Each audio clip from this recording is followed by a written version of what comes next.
Hey guys, welcome back to my channel. So this is Kanchan Gandhi. आज की इस video में हम डिस्कस करने वाले हैं जो DUET बीएड है जो होने वाला है 2021 का, उसके लिए कौन सी बुक्स पढ़े, कौन सी बुक से कितना पढ़े। आज हम इस वीडियो में उस सब को डिस्कस करने वाले हैं। So let's get into the video. ये जो लास्ट टू लास्ट वीडियो थी जिसमें मैंने आपको DUET का एग्ज़ाम पैटर्न एक्सप्लेन किया था, मैंने उसमें भी आपको बताया था कि जो एग्ज़ाम का मेजर पोर्शन आता है वो आता है आपका सोशल साइंस और साइंस बैकग्राउंड से। मतलब क्योंकि ये कॉमन एंट्रेंस एग्ज़ाम है, इसमें किसी साइंस वाले का अलग से कोई एग्ज़ाम नहीं आता, ना कॉमर्स वालों का आता है ना आर्ट्स वालों का आता है। इनमें सबका, तीनों ही स्ट्रीम्स का एक ही कॉमन एग्ज़ाम होता है, इसलिए इसके अंदर सब कुछ होता है, सारे के सारे सब्जेक्ट्स होते हैं। जैसे मैंने आपको बताया था कि जो साइंस है और सोशल साइंस है इसका मेन पोर्शन आपको एग्जाम में दिखता है। तो इसके लिए आप कहाँ से प्रिपेयर कर सकते हैं? You should go for NCERTs। मैंने आपको बोला भी था पहले भी कि आप NCERTs, अब इसमें भी मुझे कमेंट्स आ रहे हैं कि हम NCERT में कहाँ से कितना पढ़े। देखो, जो ऑब्वियस है कि 2 महीने रह गए हैं, जो 2 महीने में भी शायद जुलाई में हो जाए एंट्रेंस एग्जाम। तो मैंने आपको अपनी पिछली वीडियो में भी बोला था कि इसका मेजर पोर्शन जो है वो साइंस और सोशल साइंस के पार्ट से आएगा। तो मैंने उसके लिए भी आपको सजेस्ट किया था you should go for class 6 to 10 तक की NCERT साइंस और सोशल साइंस की। उसको अगर आप कर लोगे तो that would be more than enough. But अब हाँ, सबका ये भी डाउट होगा कि अब हम इतने कम टाइम में पूरी की पूरी NCERT उसका वर्ड टू वर्ड कैसे रीड करें। तो ऑब्वियसली ये थोड़ा सा इम्पॉसिबल है। तो आप इसके लिए क्या कर सकते हैं, जो नोट्स अवेलेबल होते हैं NCERT के चैप्टर्स के, ऑब्वियसली CBSE के जो नोट्स होते हैं जो अलग से कहीं किसी ट्यूटोरियल पे मिल जाए या कैसे भी मिल जाए, या अगर मेरे पास होंगे तो मैं आपको अवेलेबल करा दूंगी अगर हो सका तो। बस आपकी अवेयरनेस और कंसेप्चुअल क्लैरिटी ही देखते हैं कि आप कितना ज़्यादा अवेयर हो, जो अभी तक आपने पढ़ा है वो आप उससे कितना ज़्यादा अवेयर हो, बस वो आपको चेक करते हैं। तो उसके लिए आपको ढंग से पहले पढ़ना पड़ेगा वो सारे के। जैसे मैं आपको बताती हूँ, क्लास 10th है, जैसे क्लास 10th में इलेक्ट्रिसिटी एक टॉपिक है फिजिक्स का, तो वो उसमें से कैसे क्वेश्चंस होते हैं। ऑब्वियसली रेजिस्टर्स वो थोड़ा सा इम्पॉर्टेंट, जो ऑब्वियसली हर चैप्टर का इम्पॉर्टेंट पार्ट है, आप उसको कवर कीजिए। पूरा word to word NCERT cover करने के लिए मैंने नहीं कहा है। तो go through the important topics of every chapter. आप ऐसे भी कर सकते हो, या फिर आपके पास अवेलेबल कोई नोट्स हो वहाँ से आप की पॉइंट्स ही पढ़ते जाओ, उतना भी सफिशिएंट होगा। बट आप जो भी पढ़ रहे हो उसकी क्लैरिटी आपको होनी चाहिए कि आप क्या पढ़ रहे हो। ऐसा नहीं है कि बस आप पढ़ने के लिए पढ़ रहे हो, उसको बिल्कुल अच्छे से पढ़ो। बेसिक कॉन्सेप्ट्स आपके क्लियर होने चाहिए, बस एग्जामिनर आपका यही चेक करेगा। मेरा बीएड का एंट्रेंस एग्जाम था तो मैं भी ऐसे ही कंफ्यूज थी, क्योंकि यूनिवर्सिटी की वेबसाइट पे भी कुछ मेंशन नहीं था। एंड आई वाज सर्चिंग कि मुझे कोई ऐसी बुक मिल जाए जहाँ से मैं कुछ पढ़ सकूँ ढंग से। तो मैंने नेट पर सर्च किया, मुझे अमेजोन पे एक बीएड एंट्रेंस एग्जाम की बुक मिली अरिहंत पब्लिकेशंस की, तो मैंने वो मंगा ली।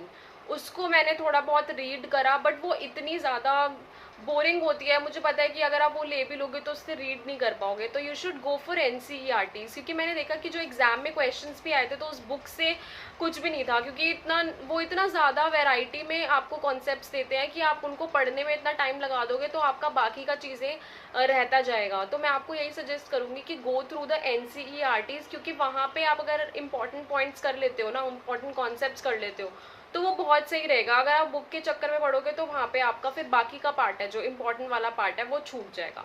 तो आप NCERT को ही अपना फोकस मानो। मैं बार बार इसलिए बोल रही हूँ कि मोस्ट ऑफ द पोर्शन है जो आपका वहीं से कवर हो जाएगा। तो आप ऐसा ही करो। अगर आपके पास NCERTs अवेलेबल नहीं है तो वो तो वेबसाइट्स पर भी मिल जाती हैं, बहुत सारी ऐप्स हैं जिन पे ऑलरेडी उनके PDFs अवेलेबल हैं, तो आप वहाँ से भी ले सकते हो। ये तो होगी मेन पोर्शन की बात जो आपको पढ़ना है। अब बहुत सारा ऐसा जनरल पार्ट भी आता है जो आपका जनरल नॉलेज चेक करते हैं, आपका एनालिटिकल अप्रोच चेक करते हैं कि आप कैसे एनालाइज करते हो चीज़ों को। तो वो आप प्रैक्टिस कर सकते हो। आप रीजनिंग की कोई बुक उठा लो, वहाँ से आप रीजनिंग के क्वेश्चंस कर लो आराम से। आपके पास रीजनिंग की ऑब्वियसली कोई बुक नहीं हो अगर, तो आप इंटरनेट पे सिर्फ इतना टाइप कर दो कि रीजनिंग क्वेश्चंस, तो वहाँ पे बहुत सारे रीजनिंग क्वेश्चंस आ जाएंगे, तो आप उनको आराम से प्रैक्टिस कर सकते हो। देखो, ऑब्वियसली जितना भी पढ़ लो उतना कम है, लेकिन पढ़ो एकदम स्मार्टली स्टडी करोगे तो that would obviously bring better results. तो मैं यही चाहूँगी कि आप स्मार्टली स्टडी करो। अभी हर चीज़ यहाँ से भी पढ़ ले वहाँ से भी पढ़ने से बेटर है कि आप स्मार्ट स्टडी करो। पहले अपना फोकस प्रिसाइज जो कॉन्सेप्ट्स है उन पर रखो, कि आप साइंस और सोशल साइंस के कॉन्सेप्ट्स को अच्छे से कर लो। मेन मैं बोल रही हूँ, बहुत इंपॉर्टेंट, बार बार रिपीट कर रही हूँ, मेन एंड बहुत ही इंपॉर्टेंट, क्योंकि टाइम बहुत कम है। उसके बाद आप क्या करो कि जो जनरल नॉलेज ऑब्वियसली जो आजकल चल रहा है, थोड़ा बहुत 1 घंटा थोड़ा सा न्यूज़ को दे दो अपना, तो आपको पता चलेगा कि भाई बाहर की दुनिया में क्या हो रहा है। अगर उससे कोई क्वेश्चन आ जाएगा तो आप उसको आराम से कर लोगे, ठीक है। रीजनिंग के लिए मैंने आपको सजेस्ट कर ही दिया है। अब इंग्लिश के जो कुछ कॉन्सेप्ट्स होते हैं, अब लैंग्वेज की बात अगर हम करें तो इंग्लिश हिंदी दोनों आ रहा है। हिंदी में आपको नहीं आएगी दिक्कत, क्योंकि हिंदी थोड़ा सा ईजी होगा। हिंदी में कुछ ऐसी चीज़ें जैसे समास हो गया या फिर मुहावरों वाला पार्ट हो गया, और एक दो चीज़ें और होती हैं उसमें जिसमें हमें समास की, जैसे उनको विच्छेद, संधि विच्छेद टाइप्स हो गया, उसके लिए आप उनके कॉन्सेप्ट्स एक बार पढ़ लो। हिंदी में आपको नहीं आएगी दिक्कत आएगी थोड़ी सी इंग्लिश में। इंग्लिश के कौन से कॉन्सेप्ट्स होते हैं, जैसे एक्टिव पैसिव हो गया, ठीक है, रिपोर्टेड स्पीच हो गया, ठीक है। ये दो तीन चीज़ें ऐसी होंगी जहाँ पे आपको दिक्कत आएगी। अगर आपने ये दो तीन चीज़ें अगर आप अच्छे से कर लोगे तो आपका ये वाला पार्ट भी आराम से हो जाएगा। अब कॉम्प्रिहेंशन की बात करें तो कॉम्प्रिहेंशन पे आई मेक अनदर वीडियो, मैं वो अपलोड करूंगी, आप उसको देख लें। लास्ट में आप ऐसा करा करो, हर संडे या फिर जब भी आप फ्री हो पूरा दिन, आप उस दिन कुछ भी कोई भी कॉन्सेप्ट ना पढ़ के वहाँ पे आप प्रीवियस ईयर पेपर्स को सॉल्व करने की कोशिश करो।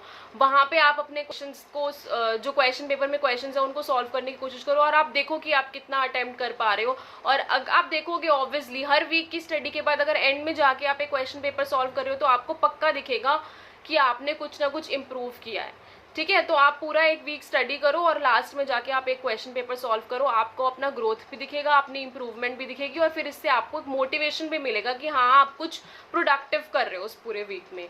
तो आई वुड सजेस्ट यू कि आप पूरा वीक पढ़ो और उसके बाद लास्ट में आप एक क्वेश्चन पेपर सॉल्व करो। इससे क्या होगा कि आपका क्वेश्चन पेपर भी सॉल्व होता जा रहा है, यहाँ से आप एक पूरा वीक स्टडी भी कर रहे हो, तो आपका पूरा का पूरा मिला के एक प्रोडक्टिव अप्रोच बन रहा है जिससे आपको एक बेटर आउटकम मिलेगा। I hope this video would be beneficial for you, और आपको इस वीडियो को देख के काफ़ी इन्फॉर्मेशन मिल गई होगी इस एंट्रेंस एग्जाम से रिलेटेड। तो अगर आपको वीडियो पसंद आती है तो प्लीज़ लाइक करिए, और अगर प्लीज़ मेरे चैनल को सब्सक्राइब करिए, क्योंकि अगर आप चैनल को सब्सक्राइब करेंगे, वीडियो को लाइक करेंगे, तो इससे मुझे भी मोटिवेशन मिलेगी और मैं भी ऐसे अपने एक्सपीरियंसेस आपके साथ शेयर करती रहूँगी। Thank you, thanks for watching.